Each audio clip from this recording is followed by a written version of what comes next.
Olá, gente, tudo bem? Sou o professor Rodrigo e a gente volta para a nossa aula 2 do Pré-ENEM com o tema histologia. É um tema muito importante, ele vem em seguida do nosso tema passado, que foi citologia. Se você não assistiu a aula 1, por favor, volta lá no nosso portal do Educar Mais e acessa o nosso conteúdo da nossa aula. E se você já assistiu, então você está já mais ou menos entendido da parte celular. E partindo disso aí, a gente vai estudar como é que essas células vão se organizar para formar tecidos. Então, lembrando sempre que um conjunto de células que desempenham a mesma função, a gente tem um tecido. E a histologia é o ramo da biologia que vai estudar esses tecidos. Então, a gente tem um processo laboratorial, que a gente chama de cortes histológicos, preparos histológicos, onde a gente consegue levar esse tecido para o microscópio e entender as suas configurações e as suas diferenças. A partir de então, a gente organizou, os cientistas organizaram as características básicas dos tecidos, principalmente pensando no organismo humano, e daí então a gente traz na aula de hoje um pouco, um resumo, é um conteúdo muito extenso, bem interessante, sobre o que a histologia traz para a gente, ok? Então vamos aqui ao nosso slide. Na histologia, que é o estudo dos tecidos, a gente usa como principal base o corpo humano. A partir daí a gente tem 4 tipos básicos de tecido. Um tecido epitelial, um muscular, um nervoso e um conjuntivo. Cada tecido desse ainda vai ter suas diferenciações, tá, gente?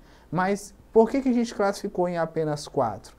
Esses 4, eles têm como características básicas. Por exemplo, o epitelial, a gente vai falar sobre revestimento. O muscular, a gente vai falar um pouco sobre sustentação e locomoção. O nervoso vai ajudar a gente a responder e a interagir com o ambiente, que tem a ver com o nosso lado sensorial. E um conjuntivo, que a gente fala que é o tecido de preenchimento. Então, tudo aquilo que é preenchido em você vai ser preenchido estruturalmente por um tecido conjuntivo. É bem importante frisar também que a configuração, a forma que esses tecidos estão dispostos, vão estar relacionados também às características do organismo. Então, as plantas, por exemplo, elas vão ter tecidos também, só que diferentes dos animais. E dentre os animais, a gente tem características específicas para cada espécie. Então a gente vai ter coisas que são compartilhadas entre os organismos e nós vamos ter coisas que vão ser totalmente diferentes nos organismos. Isso do ponto de vista histológico. Então é lógico que se você for estudar outros animais ou outros seres vivos, você pode, e é muito fácil, não encontrar todos esses tecidos, o epitelial, o muscular, o nervoso e o conjuntivo, porque a gente está estudando isso a partir da nossa análise anatômica, Então, a partir do estudo anatômico da espécie humana. Beleza? Então, vamos avançar na nossa aula aqui. No tecido epitelial, eu vou ter um tecido principalmente de revestimento, gente. Então, por exemplo, qual é o maior órgão do nosso corpo? A nossa pele, certo? Então, o tecido epitelial, ele é um tecido de revestimento. Então, a nossa pele, a mucosa da nossa boca, os nossos lábios, a mucosa dos nossos olhos, as partes do vazio dos nossos órgãos, então, do esôfago, do estômago, do intestino, tudo isso aí vai ser composto por um tecido epitelial. Ele está relacionado a revestimento. E a gente tem vários tipos de tecido epitelial. A gente classifica basicamente aí em 6, Então a gente tem um tecido epitelial simples, você pode ver que tem uma camada de tecido mais compactado e um mais fluido. Então, por exemplo, a nossa pele tem alguma parte dela que vai ser um tecido epitelial de pavimento simples. Nós vamos ter ele estratificado, com diferenças nas configurações e formas. A gente vai ter ele cuboide, a gente vai ter também o de transição, o de plasmótico simples e o cilíndrico. Isso vai estar relacionado ao que, gente? Olha só nessa imagem, a forma das células. Então, a gente viu na nossa aula passada que cada célula vai ter uma forma e função de acordo com a sua característica desempenhada, tá? Então, todo o tecido epitelial, ele vai estar relacionado, então, a um processo de revestimento. Então, a sua principal característica é de revestimento. No slide aqui, a gente pode ver um corte histológico. Então, é como eu disse para vocês, como é que a gente estuda um tecido? Né? Então, é feito um preparo histológico, esse tecido é removido, ele é feito um preparo em laboratório, depois ele é cortado em uma coisa muito fina e ele é colocado sobre uma lâmina e analisado no microscópio. Quando a gente pega, então, o corte histológico de um tecido epitelial, a gente vai ter essa caracterização. Um tecido epitélio em cima e embaixo um tecido conjuntivo. É um tecido mais fluido, onde ali você vai ter vasos sanguíneos, transporte de nutrientes e tudo mais. Então vamos lá, vamos ver o que você está fazendo, cortando alguma coisa para fazer seu almoço, e ali você cortou um pouco da membrana do seu dedo, não sangrou. Ali atingiu então só o epitélio. Agora cortou um pouco mais profundo e iniciou um sangramento. Ali já chegou também na porção do tecido epitelial, que é o tecido conjuntivo, que vai levar ali nutrientes, vai ter vasos sanguíneos, vai ter, e ali vai também causar mais dor, né? Então, tudo isso num corte histológico que a gente observa dentro do tecido epitelial, tá? Lembrando, gente, que a nossa aula ela é muito rápida, né? Então, a gente não consegue trabalhar todos os nossos, é só meia horinha. Então, você assiste a aula, acessa o seu conteúdo e ali você dá uma revisada para te preparar bem legal, tá bom? Avançando na nossa aula, aqui a gente tem então um exemplo de um tecido epitelial da nossa pele. Então a nossa pele ela vai ter os pelos, esses pelos vão ter importâncias sensoriais, nós vamos ter estruturas que vão compor não só o funcionamento desse tecido epitelial, mas que vão compor também a parte da nossa interação com o ambiente. Se o tecido epitelial ele tem a ver com um tecido de revestimento, ele vai estar intimamente relacionado aos nossos órgãos sensoriais. Então, ao tato e a todas as outras formas que a gente consegue interagir com o ambiente. Lembrando que isso é importante para a nossa sobrevivência. E é importante também, por quê? Para a nossa defesa. Então, por que eu tenho um tecido epitelial de revestimento? Para que o meu organismo, os meus tecidos, os meus músculos, as minhas vísceras fiquem protegidos. Se eu não tivesse esse tecido epitelial, o meu corpo ia estar em contato direto com o ambiente externo, eu não ia ter essa proteção, é lógico que a gente não ia conseguir sobreviver, tudo bem? Avançando aqui, a gente vai ter o tecido conjuntivo. Olha só, no nosso slide eu deixei até enegritado aí, ó. Preenchimento, armazenamento de gordura, cicatrização, defesa do organismo, transporte de substância e sustentação. O tecido conjuntivo, assim como o tecido epitelial, é indispensável para a nossa sobrevivência. E não só isso, ele desempenha várias funções. Então a gente pode ver aqui no próximo slide, então vou colocar na telinha para vocês aí, ó. Olha só, a gente tem 6 tipos de tecido conjuntivo. Um frouxo é um tecido que ele vai ser mais fluido assim, ele vai ter uma camada geralmente abaixo do tecido epitelial.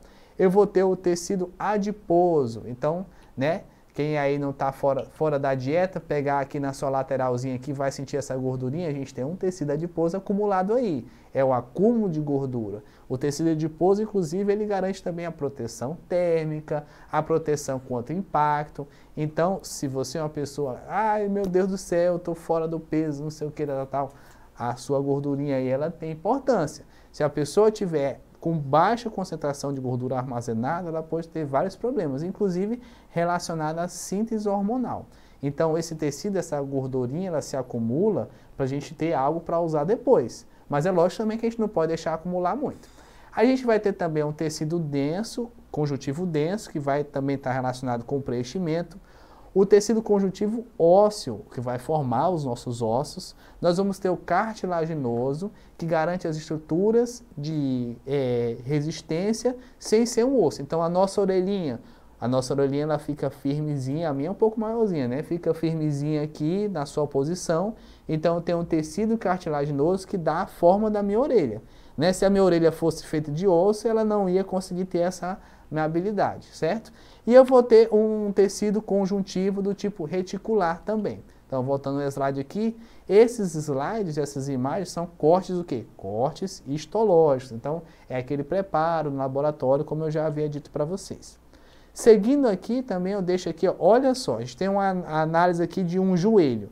No joelho a gente vai ter ligamentos, vamos ter músculo, vamos ter cartilagem, que dá proteção entre os ossos, nós vamos ter uma gordurinha. Então, olha só o quanto que esses tecidos conjuntivos são importantes para a gente. Lembrando que a gente está falando também um pouco de anatomia, então a gente tem um tecido conjuntivo ósseo e o cartilaginoso ele também dá proteção entre os ossos. Então, entre os seus joelhos lá vai ter um tecido de revestimento que vai evitar esse atrito. Então, a gente tem mais uma importância para o nosso tecido conjuntivo aí, tá? Voltando aqui então ao slide, então eu vou ter então, nesse exemplo aqui, ó, o tecido ósseo, um tecido cartilaginoso, um tecido conjuntivo frouxo, que vai fazer o preenchimento ali na parte também onde tem as inserções dos ligamentos. A gente vai ter o sangue, que é um tecido conjuntivo também, tá? Então, o sangue, ele é um tecido. Lembrando que tecido, gente, é toda e qualquer estrutura formada por um conjunto de células que desempenham a mesma função. Então, no nosso sangue a gente vai ter glóbulos vermelhos, glóbulos brancos, né? As plaquetas, tudo isso misturado lá junto com o plasma. Nós vamos ter, então, um tecido sanguíneo, tá? Nosso próximo tecido, então a gente, relembrando aqui, já vimos o tecido epitelial, o tecido conjuntivo e agora nós vamos para o tecido muscular. Gente, se eu estou falando agora para vocês, se eu estou dando essa aula, se você está me assistindo aí, a sua musculatura, né? Estou me movimentando aqui porque eu tenho um tecido muscular desempenhando a função. Né? Inclusive, o tecido muscular, ele forma um sistema, nosso sistema muscular, que junto do sistema esquelético, né, dos ossos, dá a nossa sustentação e locomoção. Tá? A grande característica do tecido muscular é que ele vai poder desempenhar 3 funções básicas e ter 3 tipos básicos de configuração. Tá? Então, a gente vai voltar aqui no nosso slide. Eu vou ter um tecido estriado cardíaco. O nome já está falando, tecido estriado cardíaco. Vai ser um tecido que vai estar no nosso coração. Eu vou ter tecido estriado cardíaco em outra parte do corpo? Não, só no coração. Tudo bem? Eu vou ter também o tecido estriado esquelético e eu vou ter o tecido muscular liso. Quais são as principais diferenças entre esses 3 tecidos? O tecido estriado cardíaco, que é do nosso coração, o nosso coração ele não para, correto? Se ele não para, ele precisa de muita energia. Logo, o tecido estriado cardíaco vai ser riquíssimo em mitocôndrias, tudo bem? Quem é a mitocôndria? Lembrando a citologia lá, é a organela responsável pela respiração celular, pela produção do ATP. Então, o tecido estriado cardíaco, além de ele ser rico em mitocôndria, ele vai ser muito denso, né? Então, quem come coração de galinha aí já sabe, né? Por que ele é denso? Porque ele vai ter muitas fibras sobrepostas para garantir a resistência. Então, por exemplo, se você viver aí, se Deus abençoar, 80, 85, 90 anos, desde o momento que você estava na barriga da sua mãe, o teu coraçãozinho já estava batendo. Então, ele é um tecido muito, né, especializado e muito importante para a nossa sobrevivência. Então, é lógico que o coração ele vai ter os momentos que ele vai bater menos, vai bater mais. Você não pode ter um coração sempre acelerado, senão você vai ter um problema cardiovascular ali. Mas o seu coração não para. Mesmo você dormindo, ele pode bater bem devagarzinho, mas ele ainda vai estar lá funcionando, se Deus quiser. Então, por isso que eu tenho que ter muitas mitocôndrias para ele continuar fazendo as suas atividades. Já o tecido estriado normal, esquelético, esse tecido estriado, ele vai estar na nossa musculatura.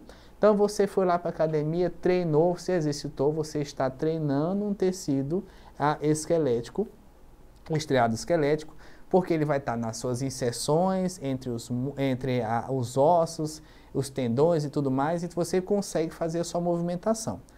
E eu vou ter também o tecido liso. Onde eu vou ter o tecido muscular liso? Nos nossos órgãos. Então, você está nessa aula, está comendo uma pipoca, está comendo um lanche, ou então já tomou café, almoçou ou jantou, sei lá. O seu alimento está seguindo o seu trato digestivo, então pelo sistema digestório, e esse caminho que é seguido, ele tem um começo, um meio e um fim, não é verdade? Então, se ele tem um começo, um meio e um fim, ele precisa que o bolo alimentar, depois o quilo e o quimo, andem ao longo do nosso sistema digestivo, as moléculas que são importantes sejam absorvidas e os restos sejam eliminados. Para tanto, os órgãos fazem um movimento chamado movimento peristáltico. A gente não sente, né? Então, todo o tempo os nossos órgãos do sistema digestório estão fazendo um caminho para que o alimento, né, fazendo movimentos para que o alimento siga o seu caminho e seja eliminado ao final do processo digestivo. Tudo bem? Uma outra coisa importante sobre o tecido muscular, e aí eu vou trazer o slide para vocês também, é o seguinte, que na anatomia do movimento, a gente sempre vai ter um músculo agonista e um antagonista. Então, todo o nosso sistema, o tecido muscular, ele é pensado para você conseguir fazer um movimento e retornar com esse movimento. Então, se eu alongo o meu braço, eu tenho um músculo que vai relaxar e outro que vai contrair puxando. Então, por exemplo, nesse movimento aqui, eu estou relaxando o meu bíceps e estou contraindo o meu tríceps fazendo esse movimento. Mas olha só que interessante, a combinação dos tecidos. Por que a combinação dos tecidos? Do tecido muscular com o tecido conjuntivo, os tendões e tudo mais de preenchimento, vai fazer com que eu delimite esse movimento. Ele vai chegar só até um ponto e não vai seguir, porque eu tenho uma alavanca de apoio e eu tenho os elementos que vão ligar os meus membros. Quando eu quero que meu braço retorne, eu vou contrair o meu bíceps e relaxar o meu tríceps, e aí esse movimento eu consigo trazer o braço para próximo do meu corpo. Isso só é possível porque eu tenho uma relação entre os diversos tecidos. O tecido epitelial, os tecidos conjuntivos, o tecido muscular e o próximo tecido também que a gente vai ver logo nessa aula, que é o nervoso, porque eu estou mandando o meu comando para a movimentação do meu braço. Então, sempre é bom ter essa coisa em mente aí. Se você faz um movimento, você sempre vai ter um músculo que vai ter uma ação e outro que vai ter uma reação. E essa relação entre os músculos vão ser possíveis também porque todos os tecidos estão em comunhão. Lembrando sempre que eu falei lá no começo da aula, cada célula desempenha a sua função especificamente, mas elas se combinam para o melhor funcionamento do organismo. Quando você estiver estudando, você não, principalmente para o Enem, você tem que entender, olha só a grande quantidade de coisas que a gente abordou só falando de tecidos, porque está tudo relacionado, gente. A gente se separa em caixinha para poder estudar, mas a relação está aí, tá? Uma outra coisa importante é o seguinte, beleza, professor, eu já vi que existe um movimento, já vi que existe um controle desse movimento, já vi que existem tecidos específicos que desempenham os movimentos, mas como é que esse movimento acontece, tá? Então, olha, vou trazer vocês aqui para o slide. Aqui a gente tem um corte, então, vamos dizer, a gente peguei o bíceps, trouxe a fibra muscular, dentro da fibra muscular a gente vai ter vários feixes de fibra que vão ser formados por estruturas, tá? Os sarcômeros. Essas estruturas é quem faz o movimento. Então, tá vendo no finalzinho do slide ali, a gente tem ali, ó, os filamentos de actina e miosina, que são as duas proteínas, que vão deslizar entre elas para fazer o movimento. Como é que isso vai acontecer, professor? Então, vamos voltar aqui para a gente. O tecido muscular, ele tem uma quantidade máxima que ele pode se relaxar e uma quantidade máxima que ele pode se contrair. Então, são as vários feixes de proteínas, actina e miosina, deslizando entre eles que dá essa mobilidade, a contração e o relaxamento. Isso tem gasto de energia, ATP. O que acontece? Esse tem um limitante. Por que tem um limitante? A pessoa rompeu o músculo. Ela rompe com essas fibras musculares. Você foi para a academia, fez o seu treino ali e naquele outro dia você acordou dolorida. Significa que esses filamentos de actina e miosina, eles foram tanto recrutados que eles tiveram que aumentar o seu poder de atuação. Aí é onde entra na nossa biologia celular, vai vir uns aminoácidos para compor mais proteína, para dar mais resistência para esse movimento e para essas estruturas dos sarcômeros com mais proteínas, e aí você vai alongando o músculo, crescendo o músculo, até, lógico, uma limitação, tá? Então, o mecanismo de contração ele é esse, ele é o deslizamento dos feixes de actina e miosina, se contraindo e relaxando para que você possa fazer a movimentação. Isso tem um gasto de energia, tá? Então, eu preciso gerar energia para me movimentar. Eu preciso me alimentar para ter moléculas para fazer os movimentos e para também garantir que essas estruturas se mantenham funcionando. É só isso, professor? Não, tem muito mais detalhe, né? Então, sempre lembrando, igual a gente falou na nossa aula sobre citologia, aqui no pré-ENEM a gente mostra para vocês quais são as coisas que vocês têm que ter atenção. Então, tem que ter atenção que a gente tem os 4 tecidos, tem que ter atenção que principalmente o tecido conjuntivo tem uma grande diversificação de funções. No tecido muscular, o que você precisa ter atenção? Ao movimento, ao mecanismo, como a gente está deixando aqui no slide para você, o mecanismo de contração muscular, tá? Então você vai entender quais são os processos, né, complementando com o conteúdo aqui da aula, vão estar ali norteando essa ação, tá? Se a gente fosse falar só de mecanismo celular, a gente precisava de uma aula só especificamente para isso, e não é o objetivo de hoje, já que a gente ainda tem mais um tecido aí, que é importante, que é o tecido que manda esse comando para o músculo se movimentar, que é o nosso tecido nervoso. Tá? Então, o tecido nervoso, ele vai ser o tecido responsável por você compreender como o ambiente está, né, a sua relação com o ambiente, você raciocinar, você mandar, né, então, os comandos. Lembrando que a gente tem tanto um sistema nervoso autônomo e o outro que um que a gente controla e outro que a gente não controla. Então, por exemplo, o batimento do seu coração, você não controla ele, né? Então, quando você encontra aquela pessoa amada e seu coração dispara, não foi você que mandou esse controle, né? Então, a gente tem um sistema que vai funcionar aí, vamos dizer assim, offline, e tem o teu sistema que você vai tomar a decisão para aquilo. Então, se eu estou falando aqui, eu tenho um sistema nervoso que eu vou estar controlando.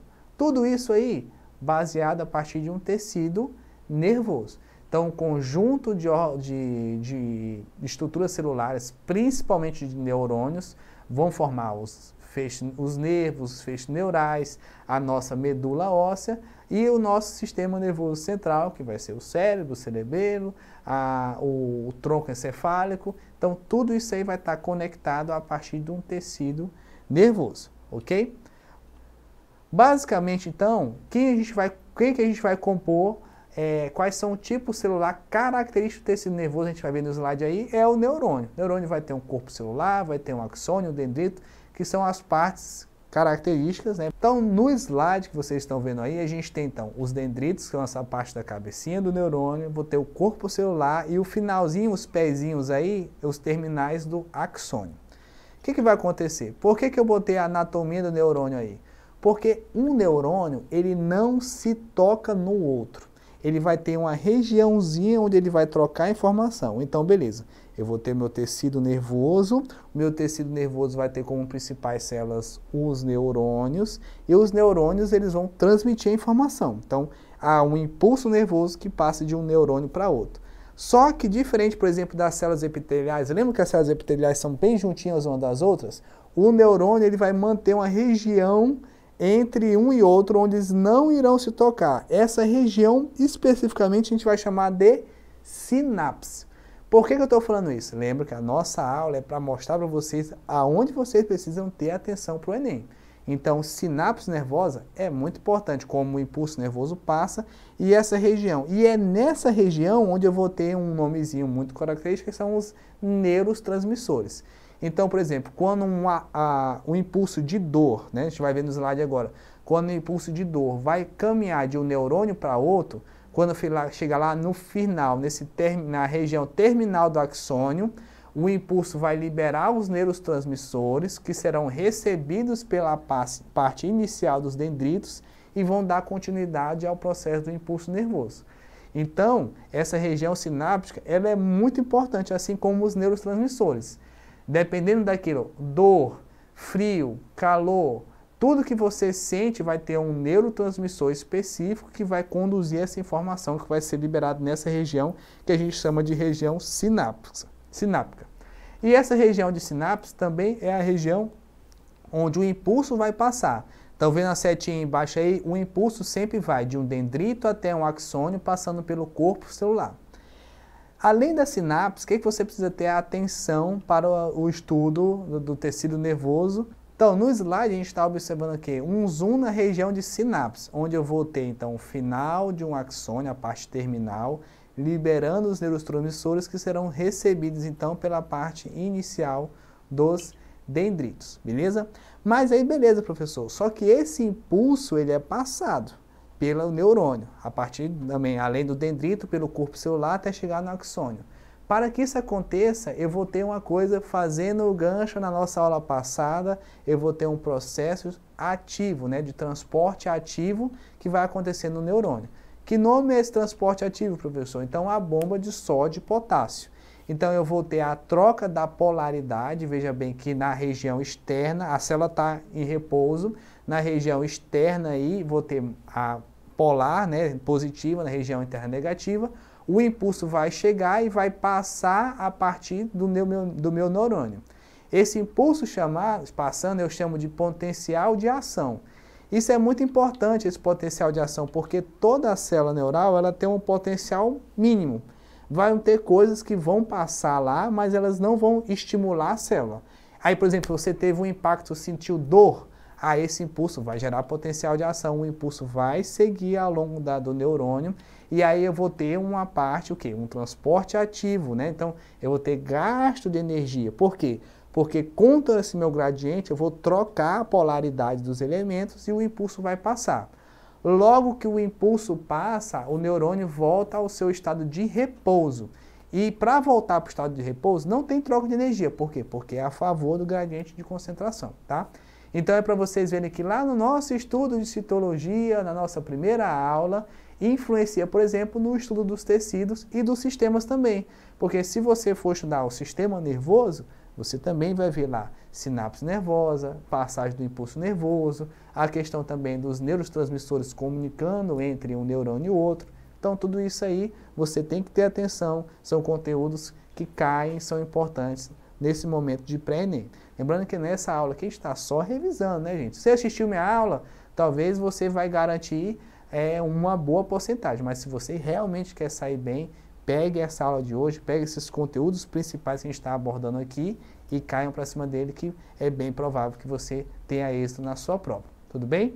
Então aqui a gente tem mais um zoom só para passagem do impulso nervoso, então eu vou ter a bomba de sódio e potássio trocando essa minha polaridade aí. Então eu vou ter o sódio positivo fora e o potássio negativo dentro. Quando o impulso vai passando, eu tenho a troca desses elementos. Quando o impulso passa, ele volta para o estado normal. Então, a passagem do impulso tem gasto de energia, né? Então a bomba de sódio e potássio, mas para a célula voltar para o repouso, ela não gasta energia, beleza? Vamos então para o nosso exercício de hoje, tá? No nosso exercício de hoje, a gente tem uma questão bem simplesinha. A pele formada, vou botar no slide para você aí, a pele formada pela derme e pela epiderme constitui o maior órgão do corpo humano. Além de proteger o corpo e evitar a dissecação, esse órgão apresenta estruturas relacionadas a outras funções, tais como percepção de dor e de temperatura, secreção de substâncias e manutenção da temperatura corporal. Na realização de todas essas funções, participam diferentes tipos de tecidos. Eu quero a exceção. Quais desses tecidos não participam do meu tecido epitelial? O nervoso, o conjuntivo cartilaginoso, o epitelial granicular, o epitelial estridificado ou o pavimentoso?